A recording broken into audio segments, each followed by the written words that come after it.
Karın germe ameliyatı nedir? Kaç çeşit karın germe ameliyatı vardır? Ameliyat sonrası nasıl bir süreç sizi bekliyor? Bunlarla ilgili sizleri bilgilendireceğim.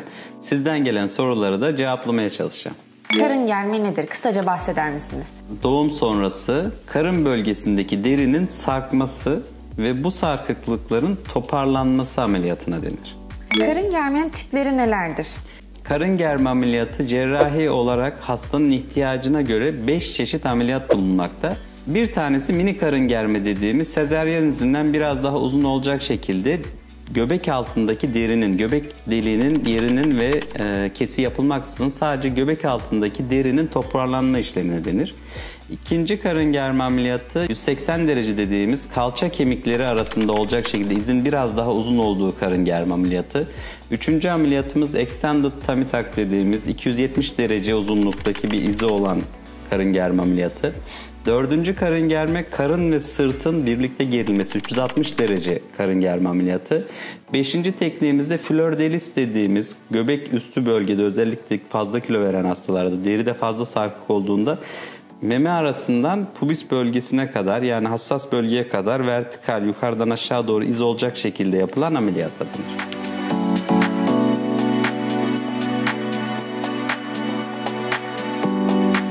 Hangi tip karın germenin size uygun olduğunu nasıl anlarsınız?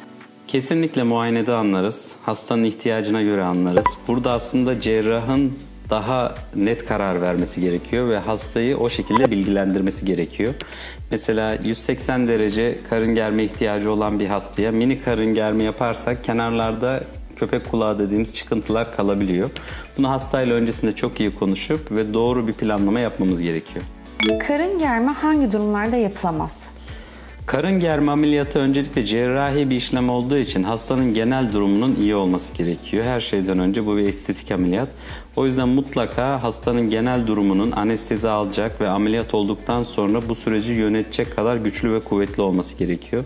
İkincisi body mass index dediğimiz vücut kitle indeksi yüksek olan hastalarda, iç yağlanması da fazla olan çok şişkin karınlı hastalarda karın germe ameliyatını önermiyoruz. Kilo verdikten sonra karın germe ameliyatı olması gerektiği hakkında hastalarımızı bilgilendiriyoruz. Karın germe ve liposuction'ı birlikte öneriyor musunuz? Zaten karın germe ameliyatı ile liposuction'ı çok sık kombine ediyoruz. Çünkü karnı sarkık olan hastaların özellikle bel bölgesinde veya göbek üstü bölgede yağlanmaları oluyor.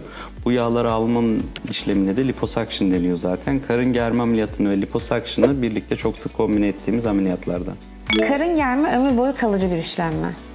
Yani bu sorunun cevabı aslında kesinlikle ömür boyu böyle kalacak demek doğru değil. Çıkartılan doku miktarında veya alınan yağlar oranında ameliyat sonrası biz bir şekle sokuyoruz. Ama bu şekli koruyup korumamak hastanın elinde tamamen.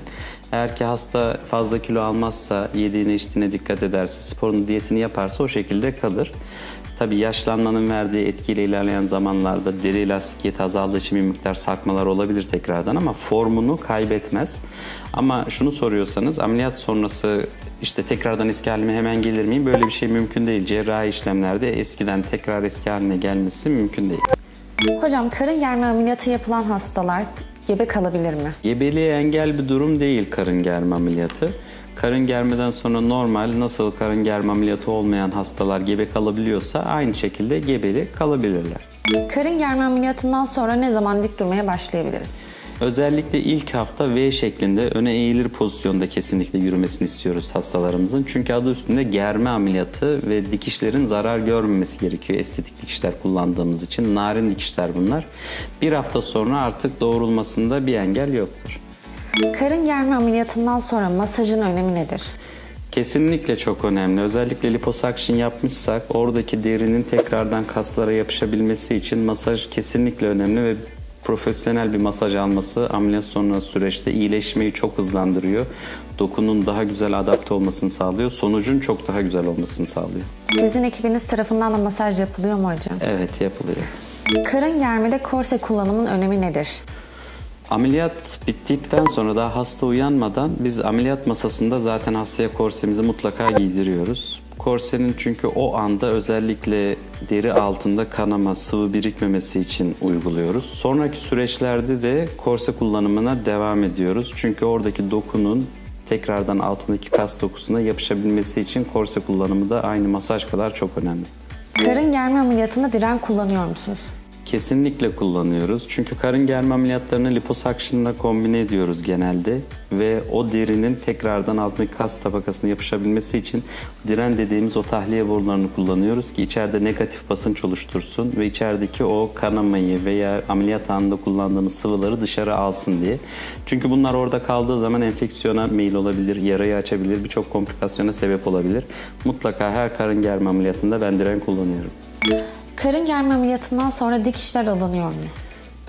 Günümüzde estetik ameliyatlarda genelde özellikle vücut ameliyatlarında emilen dikişler kullanıyoruz. O yüzden dikiş alınmasına gerek yok karın germe ameliyatında da. Çünkü kullandığımız dikişler hepsi cildin altında kalıyor. Estetik bir dikiş oluyor. Üstünde sadece çizgi şeklinde yara yeri belli oluyor ve bu dikişler özel emilen dikişler. O yüzden alınmasına gerek yoktur. Hastada göbek fıtığı varsa yine de karın germe ameliyatı yapıyor musunuz? Çok güzel bir soru. Karın germe ameliyatından önce zaten mutlaka biz muayenelerimizi yapıyoruz. Olası bir göbek fıtığı ihtimali varsa ultrason yardımıyla bu fıtığın boyutuna bakıyoruz, büyüklüğüne bakıyoruz. Eğer ki küçük bir fıtık varsa bunu cerrahi onarım esnasında kasları da diktiğimiz için bu tedaviyi gerçekleştiriyoruz. Ama büyük bir fıtık varsa genel cerrah doktor arkadaşlarımızla birlikte bu ameliyata girmemiz gerekiyor. Multidisipliner bir ameliyat olması gerekiyor. Aynı anda hem fıtığı onarıp hem de karın germesini yapabiliyoruz. Hocam şimdilik sorularımız bu kadardı. Cevapladığınız için çok teşekkürler. Ben teşekkür ederim Yarencim. Sizin de karın germe ile alakalı merak ettikleriniz varsa çekinmeden sorabilirsiniz. İyi günler.